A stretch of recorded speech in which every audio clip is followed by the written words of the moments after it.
Solange is joining us with the newspapers on the programme. There are 5 days to go until the second round of the legislative elections. The papers are certainly gearing up for it, aren't they, Solange? Yeah, the countdown is very much underway. And as Aujourd'hui en France tells us, Le Parisien, he explains that Emmanuel Macron is under pressure over what strategy to use in order to not lose his majority. Now, whether to go on the attack or to play the credibility card, if Macron does lose his majority, it would likely make governing more complicated, but Le Parisien argues that shared power would also better reflect the diversity of French views and also force Macron to find and make compromises.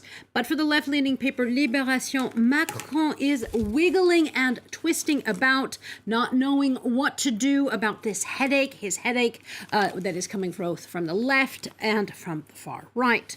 Meanwhile, Mediapart and much of the left is actually fuming, saying that Macron's camp is blockading dignity or doing its signature stance of moralizing while spreading confusion. For the Together Alliance renewed its vow of the Front Républicain, or of blocking the far right, but then, and this is where the anger comes in, Macron's party said it would also review left candidates on a case-by-case basis, putting them in the same boat with the far-righters. Let's turn now to the US for this next one. The second day of congressional hearings on the January the 6th insurrection contained multiple takeaways, didn't it? Yeah, as The Hill, the Washington-based political site, tells us, Donald Trump was warned repeatedly against claiming fraud and declaring victory, but that the president was nonetheless fixated on the idea despite warnings from members of his administration. The site also says that the stolen election claims were extremely lucrative for both Trump and also for Fox News. As for Trump, the Washington Post explains he was able to fundraise $250 million for money that was supposed to go to, quote, the Office Election Defense Fund. That's a fund that did not exist. As for Fox, the Post says the network not only didn't cover the first day of the hearings, they did the second day, but it has earned profitability from, quote, the big lie business, it says. Meanwhile, among the conservative press, that's actually covering the hearing, well, there are multiple claims of biased stances and also sort of what's the point of all of this view.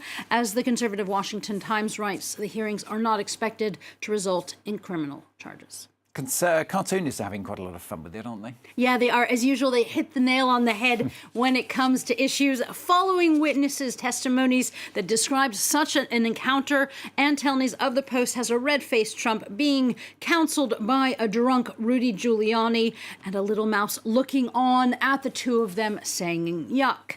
Then there is Mike Lukovich of the Atlanta Journal-Constitution, who has the Republican minority leader claiming that the hearings are partisan, but then saying only Republicans have testified about Trump's corruption.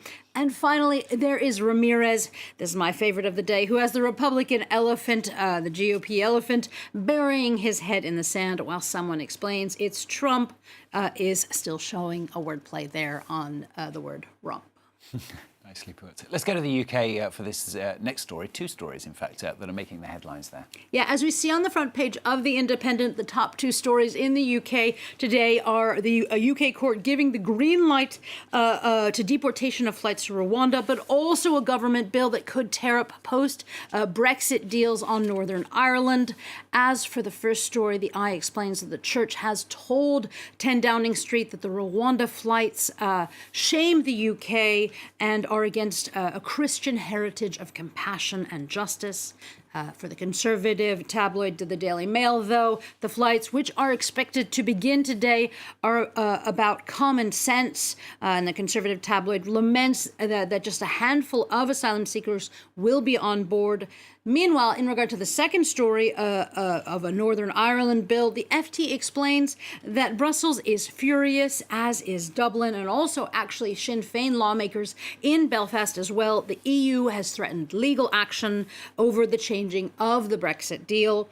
And as the cartoon by Morton Moreland shows, the UK government has turned international law upside down, be it on the Northern Ireland Protocol Bill or with Priti Patel, who we see in the cartoon, and her push for Rwanda deportations. Very nice book up round the wrong way. Finally, Solange has found us a couple of articles. It's about cultural relics. Yeah, the first one is from the Global Times. It tells us nearly 13,000 relics of the Shu Kingdom have been unearthed in China, and they actually point to a great deal of travel and exchanges with other cultures around 1600 BC. Now, sticking with relics and exchanges of another sort, The Conversation, the academic site, gives us a whole new take on Pompeii's masturbating man. It explains that the famous plaster cast body of a man masturbating is potentially because actually the volcano's gases, well, they made bodies flex after dying. Oh, did they? Yes, they do, and that's why we see them in strange positions.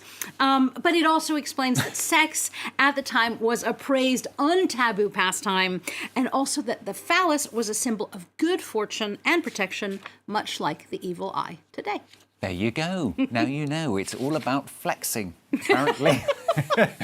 Solange Moujon with the very flexible papers on France 24. More from her in a couple of hours' time.